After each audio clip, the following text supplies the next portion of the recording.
First of all, thank you very much for inviting me here today.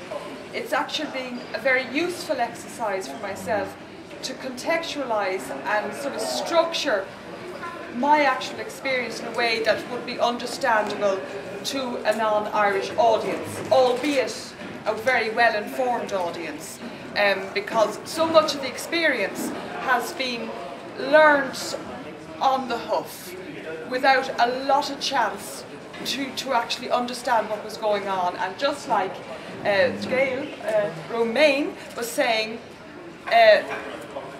it's only now looking back you can see what was happening, why it was happening, and what effect was happening on the party.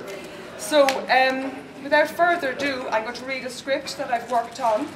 I also put it up on my blog, and just for your information, there has been interest in the Irish press in this meeting and in the message I am giving to the meeting. So I think that's useful as well, because not only am I wanting to talk to yourselves, I really would like to communicate with the Green Party members in Ireland, a party I am no longer a member of. I resigned at the end of January of this year.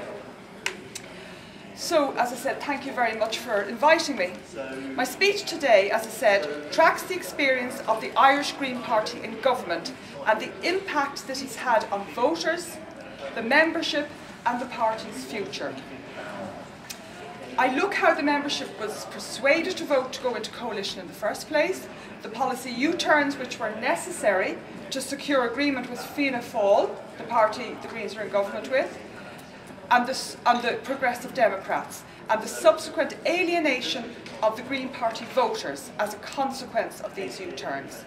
I explained the stresses put on small parties in such a government and the resulting lack of relevance the party holds for the ordinary citizen as a consequence of the Green Party in Ireland supporting a centre-right coalition. The membership of the Irish Green Party voted to enter coalition government with Fianna Fáil and the Progressive Democrats, which are very centre-right neoliberal mix, in June 2007. The vote by the membership followed weeks of intensive media coverage of the Greens and coalition talks. Day in, day out, there was pictures of the Greens going in and out of that door. Very powerful message. Three people, John Gormley, Dan Boyle and the future programme manager, Donal Gagan. The news coverage even included a dramatic pullout by the Green negotiators at one point. But eventually an agreement was brought to party members for their approval or rejection. In retrospect, John Gormley's handling of both the media coverage and the messaging to the membership was actually effective in bringing about a positive response to the Greens going into government.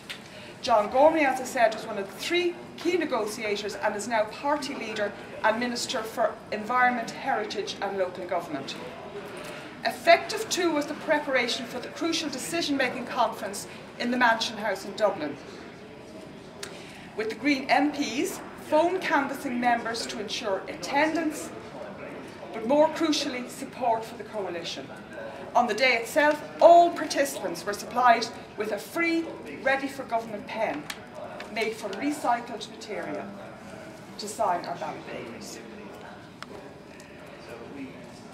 The party members, as you know, voted overwhelmingly to go into government.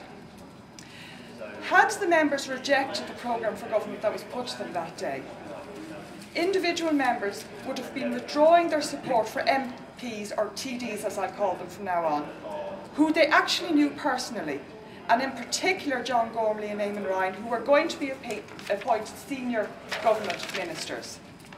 The members would also have been denying the party and expected 2 junior ministries and 2 Senate seats. The Senate is the upper house. The atmosphere in the Mansion House that day was heady and triumphant, with party members believing that the party had now arrived as key players on the Irish political scene, with Green policies and Green ministers in positions to make real change. I voted against going into government, and it was a very small percentage of members who did this, for many reasons. But the main reason was I saw it as the beginning of the end as the party as we knew it.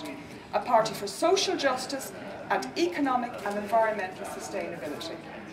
My experience of politics in Ireland as a long-time campaigner and as a member on Dublin City Council, and my knowledge of Fianna Fáil ensured that I was not impressed with the deal brokered by the TDs and the negotiating team. I knew that in order to be accepted into the Fianna Fáil tent, the Green Party TDs would have to swallow many a bitter pill when it came to supporting an approach to governance and politics that was diametrically opposite to the reason the Green Party was founded and continued to exist. And indeed, because of the Green Party in Ireland's campaigning stance, the party enjoyed electoral success way beyond its size and core voter support. In opposition, the Green Party was respected for its incisive, watchdog and innovative policy role in the Dáil, the Irish Parliament. It was a role that was developed over many years, raising environment, human rights, social justice and local community issues, placing these in a strong policy context in parliamentary debate and parliamentary committee work. I would argue that they were actually more effective outside than in because of this pressure they were able to put on, and the fact that other parties had to be seen not to be rejecting what were actually very good, sound, just policies. Green public representatives in the general election in 2007